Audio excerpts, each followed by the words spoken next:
ஆடிப்பூரம் வர திங்கட்கிழமை ஜூலை 28ஆம் தேதி வருகிறது. பூரம் நட்சத்திரம் ஜூலை 27ஆம் தேதி மாலை 6:55 மணிக்கு துவங்கி ஜூலை 28ஆம் தேதி இரவு 8 மணி வரைக்கும் இருக்கு. அது மட்டும் இல்லாம திங்கட்கிழமை சதுர்த்தி திதியும் வரனால விநாயகர், ஆண்டாள், அம்பாளை வழிபடுவது ரொம்ப ரொம்ப சிறப்பு வாய்ந்தது. 12 ஆழ்வார்கள்ல ஒருவரான ஆண்டாள் நாச்சியார் அவதரித்தது ஆடிப்பூரத்தன்னைக்கு தான். அதனாலதான் ஆடிப்பூர விழாவை ஆண்டாள் ஜெயந்தியாகவும் 10 நாள் உற்சவமாக ஸ்ரீவில்லிபுத்தூர்ல கோலாகலமா கொண்டாடுவாங்க. அது மட்டும் இல்லாம ஆடிப்பூரத்தன்னைக்கு அம்மன் கோவில்கள்ல அம்பாளுக்கு வளைகாப்பு விழா நடத்துவாங்க. ஆடிப்பூரத்தன்னைக்கு அம்மனை முழுவதுமாக கண்ணாடி வளையலால அலங்காரம் பண்ணி வழிபடுவாங்க.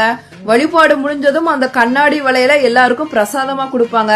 அப்படி கொடுக்கற கண்ணாடி வளையல வாங்கி நாம அணிஞ்சோம்னா அம்பாள் தாய்மை கோலம் கொண்ட நாள் என்பதால் குழந்தை பேரு இல்லாதவங்களுக்கு நிச்சயமாக குழந்தை பாக்கியம் கிட்டும். திருமண தடை இருப்பவர்களுக்கு நீங்கி திருமணம் விரைவில் நடக்கும் அப்படிங்கறது ஐதீகம். அது மட்டும் இல்லாம ஆடிப்பூரத்தன்னைக்கு அம்மன் கோவில்கள்ல கண்ணாடி வளையல் வாங்கி கொடுத்தோம்னா அம்பிகை நம்ம வாழ்க்கைக்கு தேவையான அனைத்து வளங்களையும் நிச்சயமாக தந்தருள்வாள்.